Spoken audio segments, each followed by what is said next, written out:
Hello all, welcome to the channel. So देखो, last lecture में ना अपन ने डिस्कस करा था कुछ स्टेटमेंट्स के बारे में, राइट? जैसे if condition, else condition, right? पर इसमें बात करेंगे कुछ और कॉम्प्लेक्स कंडीशन के बारे में, right? More complex decision making, मतलब अपन डिसीजन तो लेंगे, पर अगर डिसीजन कॉम्प्लेक्स हो, मान लो, राइट?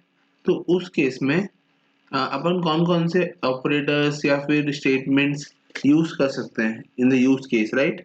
जैसे फॉर एग्जांपल, अगर if I good marks in my final year and if my CAT score are good, then if I get a good recommendation or could I get a job or not, the family condition permit me, then I will get a doing of MS in US. So इस तरह के decisions को किस तरीके से implement किया जाता है, राइट? वो देखते हैं अपन इसके अंदर, राइट? तो कभी कभी क्या होता है ना बच्चों, की अपन बहुत सारी सिचुएशन ऐसी फेस करते हैं जहाँ पे we have to take a decision in a more complex way, like suppose there are multiple conditions on which a decision is based. जैसे कि अगर मैं कंपनी ज्वाइन करूंगा, if I have the company allocates a metro location, give me a good package and permits me a joining period of 4 weeks. So there are three conditions involved on based on the result that I will join the company. So किसी भी company को join करने के लिए अपने को तीन condition जब फुलफिल होगी तभी मैं बोलूंगा कि मैं ज्वाइन कर रहा हूँ.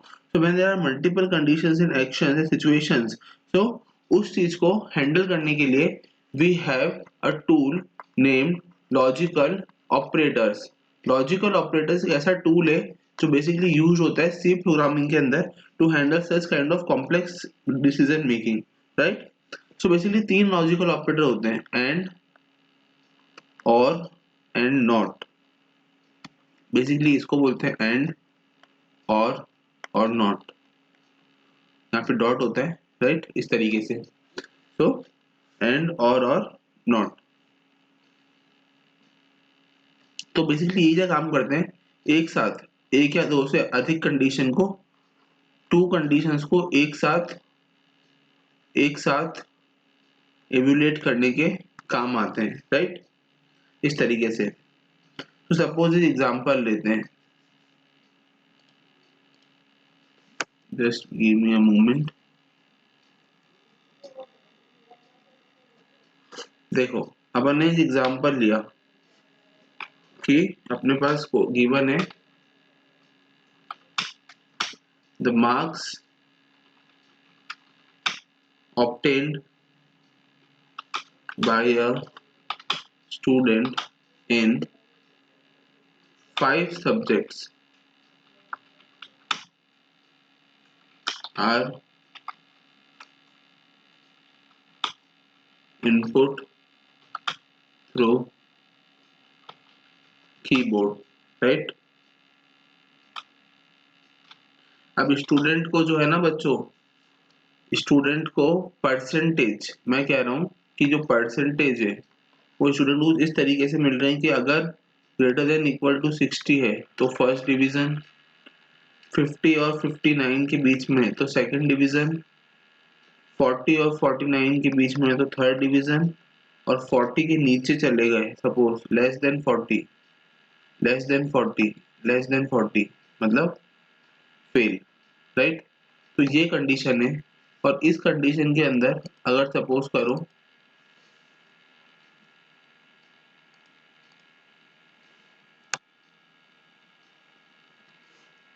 इस कंडीशन के अंदर अगर अपने को बोला, तो इसको करने के बेसिकली है ना दो तरीके हैं बच्चों. There are two ways. देखो कौन कौन से. फर्स्ट मेथड में लिख रहा हूँ, include stdio.h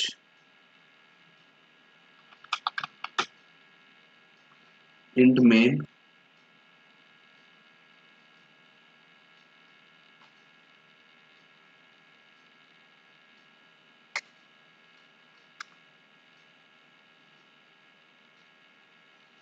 right int m1. देखो बेसिकली अपन ने क्या करा, मैं शॉर्ट में बताता हूँ. अपन ने यहाँ पे कुछ वैल्यूज वेरिएबल डिक्लेयर करा लिए, m1, m2, m3, m4 और m5, 5 सब्जेक्ट्स के मार्क्स. और परसेंटेज एक वेरिएबल डिक्लेयर करा दिया। फिर अपन ने क्या बोला बच्चों, अपन ने स्टेटमेंट्स दे दी प्रिंट एफ और स्कैन एफ की, इसके अंदर वैल्यूज एंटर करा दी एक एक करके, राइट, सारे मार्क्स की। फिर अपन ने इफ कंडीशन लगा दी, इफ परसेंटेज, और परसेंटेज का फॉर्मूला लगा दिया, परसेंटेज बराबर m1 plus m2 plus m3 plus m4 plus m5 divide by 500, right, divide by 500 into 100, right, इस तरीके से। सो इस तरीके से अपन ने परसेंटेज लिख दी। Percentage is greater than equal to 60, then we say printf first division, right, इस तरीके से। एल्स लिख दिया, एल्स कंडीशन के अंदर फिर से ब्रैकेट लगा दिया, देखो उस तरीके से। फिर इफ कंडीशन लिखी, परसेंटेज इज ग्रेटर देन, अब यहाँ देखो अपन ने एंड ऑपरेटर का यूज करा, greater than equal to 50, right, 50 से ग्रेटर है तो एल्स, ये तो वो विदाउट एंड ऑपरेटर, एल्स, फिर एल्स लगा दिया, एल्स के अंदर फिर से इफ लगा दिया, एल्स के अंदर फिर से इफ लगा दिया, if percentage greater than equal to 40, printf third division, right, और फिर इफ लगा दिया, फिर से एल्स लगा दिया, एल्स printf फेल, राइट, इस तरीके से। और फिर ब्रैकेट क्लोज, इसका ब्रैकेट क्लोज और रिटर्न 0 और मेन ब्रैकेट क्लोज। तो इस तरीके से जो है ना बच्चों, ये प्रोग्राम जो है अपन ने एग्जीक्यूट करा, राइट, और देखा है कि इस तरह से मेथड 1 के अंदर अपन ने without using the logical operators we have derived. पर आपने एक चीज गौर करी बच्चों, इसके अंदर अपन ने मल्टीपल इफ, देखो इस तरीके से अपन ने यूज करा, इफ कंडीशन एल्स, फिर इफ कंडीशन एल्स, फिर इफ। तो देखो जो ये मल्टीपल जो जिस तरीके से ये यूज हुआ बच्चों यहाँ पे, तो ये काफी कॉम्प्लेक्स है कि ब्रैकेट को याद रखो कि कहाँ से स्टार्ट हो रहा है कहाँ खत्म हो रहा है, प्लस मल्टीपल इफ एल्स को हैंडल करना पड़ रहा है, तो ये काफी कॉम्प्लेक्स हो जाता है बहुत बार, जब अगर कंडीशन एक या एक से ज्यादा या बहुत सारी हो उस केस के अंदर, राइट। सो जो अगर नंबर ऑफ कंडीशंस बहुत ज्यादा बढ़ गई तो उस केस में भी बहुत डिफिकल्ट हो जाएगा इसको गो थ्रू करना कि कौन कौन से स्टेटमेंट्स कहाँ पे आएंगे, एग्जैक्टली क्या स्ट्रक्चर बनेगा, वो काफी कॉम्प्लेक्स होगा। इस दूसरा जो सबसे बड़ा डिसएडवांटेज है वो है ब्रेसिस को मेंटेन करना, कि अपन एक्यूरेटली ब्रेसिस को मेंटेन नहीं कर पाएंगे कि कहाँ पे कितने ब्रेसिस लगाने और कहाँ पे ओपन और क्लोज करने, राइट। तो इसको अपन ने सॉल्व करा by using the logical operators, right. तो अपन ने क्या करा बेसिकली, अपन ने सेम प्रोग्राम के अंदर कुछ ऐसी कंडीशन लिख दी इफ की जगह, if percentage is greater than equal to 60 तो printf, एल्स, एल्स को हटा दिया और इफ लगा दिया और उसकी जगह लिख दिया percentage greater than equal to 50 and operator लगा दिया and percentage is less than 60। तो अपन को उसमें मल्टीपल ऑपरेटर्स यूज नहीं करने पड़े और अपन डायरेक्टली जो है वो इस पे आ गए, राइट। और फिर से printf सेकंड डिवीजन यहाँ पे लगा दिया सेकंड, और इफ वापस से कंडीशन लगा दी percentage is greater than equal to 50, greater than 50 and percentage is less than 60, right. तो सेकंड डिवीजन, राइट, इस तरीके से अपन ने एंड ऑपरेटर का बेसिकली जो है वो यूज कर लिया, एंड ऑपरेटर का, राइट, और इस तरीके से इसको एग्जीक्यूट करा। तो इसके अंदर क्या है कि सेकंड डिवीजन तभी प्रिंट होगा जब दोनों कंडीशन फुलफिल होगी, राइट, 50 से ग्रेटर देन वाली भी और लेस देन 60 वाली भी, राइट। कि दोनों कंडीशन जब फुलफिल होगी तभी सेकंड डिवीजन प्रिंट आउट होगा। तो इससे अपना जो ब्रेसिस वाला हैजल था वो काफी हद तक कम हो गया, ठीक है ना। तो जितने भी डिसएडवांटेजेस मैंने ऊपर बताए थे थोड़ी देर पहले, वो सारे के सारे डिसएडवांटेज ओवरकम हो गए। पर फिर भी क्या इसके अंदर एक एग्जीक्यूशन टाइम जो है वो बढ़ गया है, राइट। दूसरा, मल्टीपल कंडीशंस आने की वजह से इसके अंदर बहुत सारा टाइम जो है वो चेकिंग में चला गया। फॉर एग्जांपल जैसे इसने एक कंडीशन चेक करी वो तभी ट्रू हो गई, पर फिर भी इसको सेकंड कंडीशन चेक करनी पड़ रही है, तो there is time consuming in the program.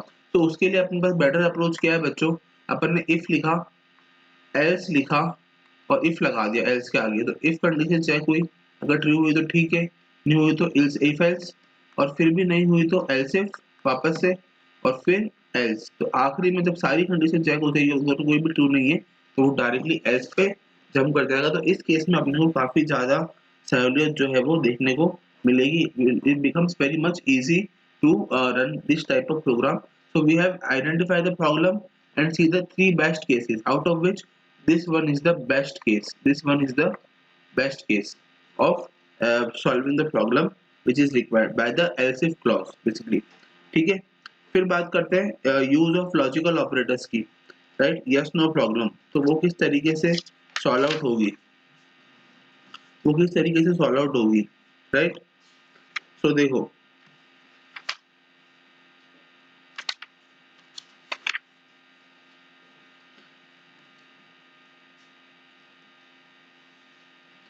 तो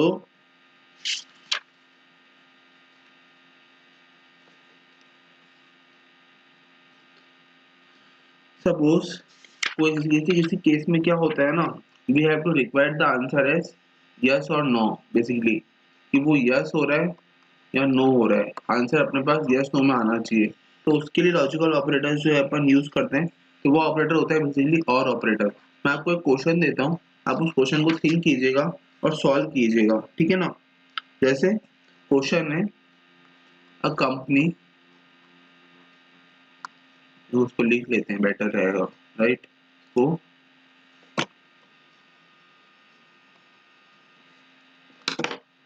a company insures its drivers in the following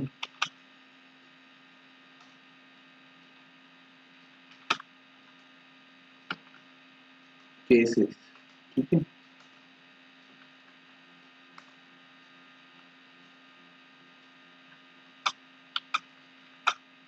If the driver is married, right, दूसरी condition, if the driver is unmarried male and above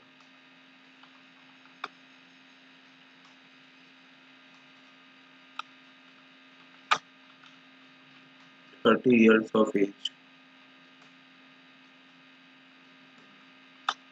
if the driver is unmarried female and above 25 years of age, right।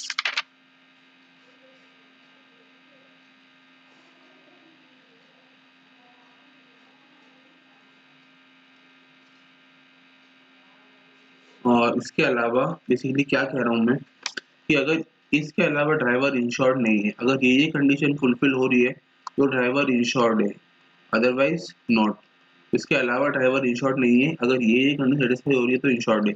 तो देखो basically अपन कर क्या रहे हैं यहाँ पे, insurance का क्राइटेरिया चेक कर रहे हैं कि किस केस में ड्राइवर इंश्योर्ड है, किस केस में ड्राइवर इंश्योर्ड नहीं है, राइट। तो देखो अपन एक प्रोग्राम बनाएंगे बेसिकली, वहाँ पे अपन वेरिएबल डिक्लेयर करेंगे, फॉर एग्जांपल कैरेक्टर, सेक्स और एमएस, राइट, और इंच एज डिक्लेयर करेंगे। फिर अपन क्या करेंगे बेसिकली, चेक करते हुए चलेंगे कंडीशन को। तो अपन ने इफ कंडीशन लगाएंगे और अपन चेक करेंगे प्रोफाइल कि क्या एमएस मतलब एम, राइट, ये एम है कि नहीं है, और एमएस इज यू, राइट, या फिर यू है, या फिर एंड सेक्स, एमएस मतलब मैरिटल स्टेटस, तो ये मैरिड या फिर अनमैरिड को शो कर रहा है। M is for married, right, and U is for unmarried, right, और देन मैरिड है कि नहीं, और कंडीशन चेक करी। फिर अपन ने चेक करा कि क्या सेक्स एम है कि नहीं है, और सेक्स ग्रेटर देन 30 है कि नहीं है। फिर और कंडीशन लगा दी, सेक्स ग्रेटर देन 30, फिर और कंडीशन लगा दी, और कंडीशन लगाने के बाद ये चेक करा ठीक है एम एस यू है कि नहीं है, एंड सेक्स जो है वो एफ है कि नहीं। तो मतलब अल्टीमेटली अपन क्या कर रहे हैं ना, अपन with the help of combination, मतलब अपन ने क्या करा बच्चों, अपन ने और ऑपरेटर और एंड ऑपरेटर, इसकी मदद से कॉम्बिनेशन से तीनों कंडीशन को ड्रॉन आउट कर लिया, राइट, 3 कंडीशंस को। और फिर उसके बाद अपन ने ये चीज चेक करी कि क्या कौन से केस में क्या क्या होता है, और उसके अकॉर्डिंग अपना रिजल्ट जो है अपन ने प्रिंट आउट ले लिया, राइट। तो इससे क्या पता चला कि अपने पास आंसर यस नो, देखो जब और ऑपरेटर यूज होता है ना, तो बच्चों आंसर या तो यस आता है या तो नो आता है, उसके अकॉर्डिंग वो प्रोसीड होता है और आगे बढ़ते हैं, राइट। तो और पैरेंथेसिस अपन ने लगाए जिससे वो कंडीशन जो है वो फुलफिल हो पाए, राइट, या फिर यहाँ पे एंड, तो जो भी कंडीशन होगी वो फुलफिल हो जाएगी by using the parenthesis accordingly, right. So similarly अपने को कभी कभी इफ एल्स ऑपरेटर भी लगाने की जरूरत पड़ती है, इफ एल्स इफ, राइट। तो ये कंडीशन कब सेटिस्फाई होगी, इफ एल्स बेसिकली ये सीक्वेंस होता है। तो ये सीक्वेंस लाने की जरूरत कब पड़ती है, जब अपने पास एक सैलरी कैलकुलेट करने का प्रोग्राम अगर आ जाए, राइट, तो उस केस में अपन इसको यूज कर सकते हैं। अब बात कर लेते हैं नेक्स्ट इंपॉर्टेंट ऑपरेटर की, जो कि नॉट ऑपरेटर, नॉट ऑपरेटर। तो third logical operator is not, right. तो देखो जैसे कंडीशन लगाई if y is less than 10, right. So अगर मैं इसको रिवर्स करना चाहूँ, मतलब मैं इस कंडीशन को चेंज करके कुछ ऐसा बनाना चाहूँगा इज ग्रेटर देन 10, तो मुझे ये लिखने की जरूरत नहीं है, मैं इसे लिख सकता हूँ if not equal to flag, right. So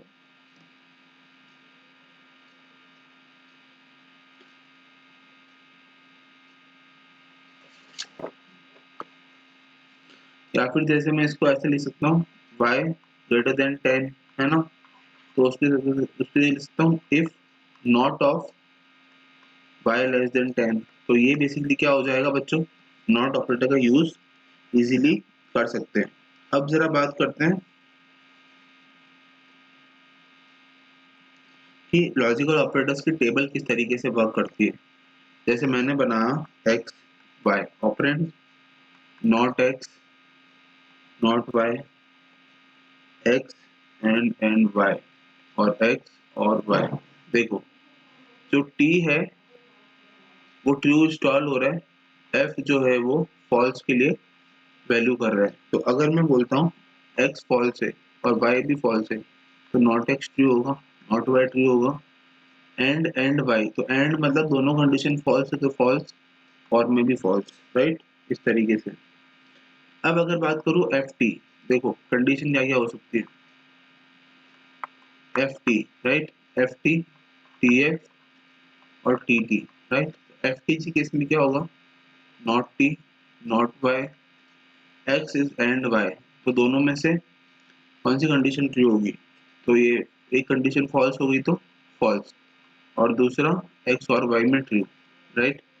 T F के अंदर देखो not Y F, not Y F, sorry T, T आएगी, है ना, X and Y F, X T by T, और टी टी के अंदर F F F, sorry T और टी, राइट। इस तरीके से जो है ये टेबल जो है समराइज होती है।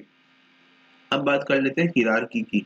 तो देखो अपने लास्ट लेक्चर के अंदर भी है ना बच्चों हिरार्की की बात करी थी, पर विद रेस्पेक्ट टू एंड और नॉट ऑपरेटर्स हिरार्की किस तरीके से काम करती है। तो देखो फर्स्ट पोजीशन पे आता है नॉट, सेकंड पोजीशन पे आता है star and division and modulus, ठीक है। थर्ड पोजीशन पे आता है प्लस माइनस, फोर्थ पोजीशन पे आता है less than, greater than, less than equal to, greater than equal to. फिर फिफ्थ पोजीशन पे आता है इक्वल टू और not equal to, right, equal to, right. और सिक्स पोजीशन पे आता है एंड, सेवेंथ पे आता है और एट पे आता है इक्वल टू। तो इस तरीके से जो है वो हिरार्की काम करती है।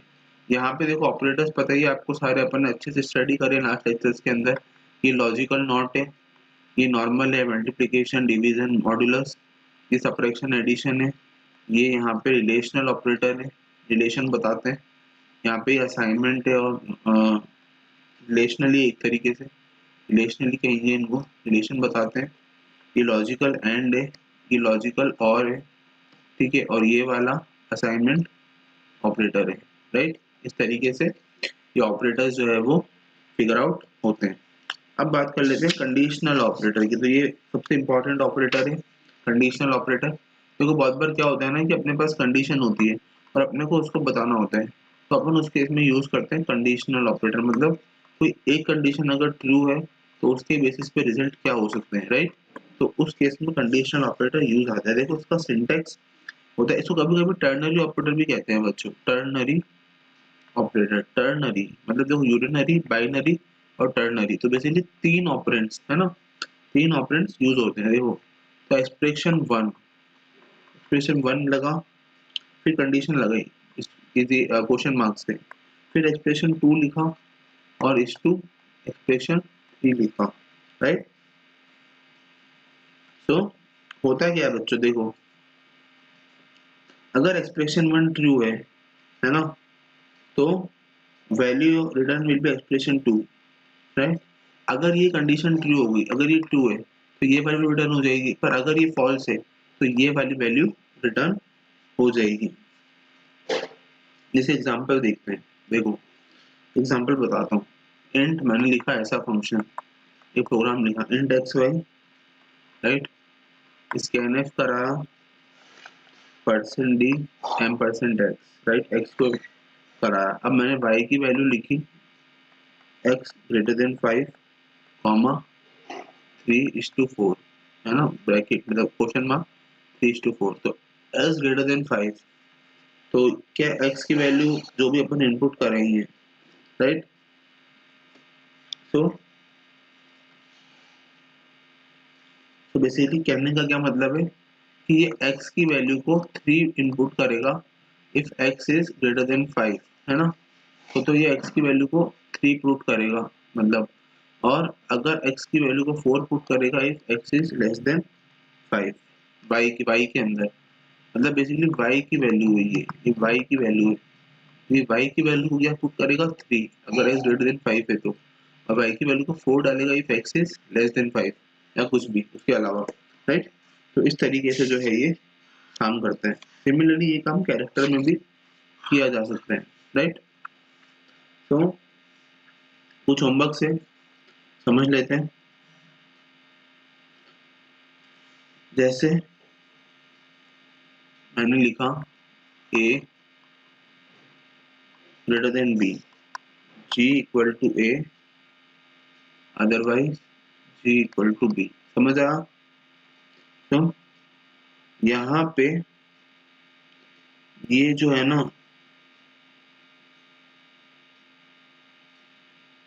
ये वाली वैल्यू गलत हो जाएगी। क्यों बच्चों? क्योंकि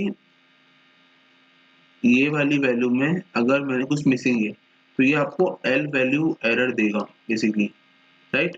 और इस एल वैल्यू एरर को हटाने के लिए ना बच्चों अपने को ऐसे लिखना पड़ेगा इसको, पैरेंथेसिस में इनक्लोज करके, राइट। तब जाके ये वैल्यू जो है वो सही आएगी, राइट। तो इस तरीके से जो है, अच्छा क्या होता है देखो समझो, मैंने क्यों पैरेंथेसिस लगाया, अगर देखो यहाँ पे a ग्रेटर देन b लिखा है तो वो इस वाले b को ये वाले b से कंक्लूड करने में सक्षम हो जाएगा कि ये भी अलग है और ये भी अलग है, तो ये समझ ही नहीं पाएगा और यहाँ पे ये इस वाले b से कंपेयर करने में लग जाएगा g की वैल्यू को, जो कि बिल्कुल रॉन्ग हो जाएगा अपने लिए, राइट। तो इसलिए वो एरर रिपोर्ट करता है।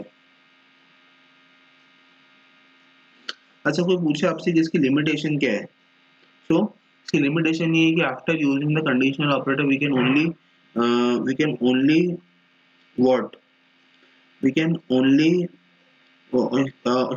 Statement can only occur at once, मतलब एक ही बार ऑकर होगी, दूसरी बार ऑकर नहीं हो सकती, राइट। तो इस वजह से इसकी लिमिटेशन है कि कंडीशनल ऑपरेटर की लिमिटेशन में आएगी, राइट। अब बात कर लेते हैं कुछ कैन नोट्स की, राइट।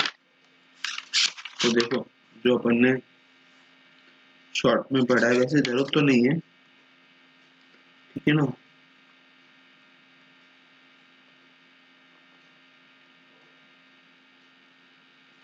ओके सो इतना ही था इस लेक्चर के अंदर। देखो अपन ने क्या क्या सीखा, इन शॉर्ट बात करते हैं, ठीक है। अपन ने समझा कि किस तरीके से लॉजिकल ऑपरेटर्स जो है वो यूज होते हैं, राइट, एंड और नॉट, राइट। अपन ने समझा लॉजिकल ऑपरेटर्स को, फिर अपन ने देखा इफ एल्स कंडीशन को, फिर उसको रिप्लेस करा अपन ने इफ एल्स इफ से, राइट, इसको इससे रिप्लेस करा। फिर अपन ने देखा नॉट ऑपरेटर के बारे में, फिर अपन ने हिरार्की की बात करी, हिरार्की को समझा, और समझा जी किस तरीके से कंडीशनल ऑपरेटर यानी कि A condition B is to A, इस तरह का कंडीशनल ऑपरेटर यूज होता है, राइट। तो ये था crux of the lecture. Thank you so much and keep watching math and IT Pathshala. Thank you.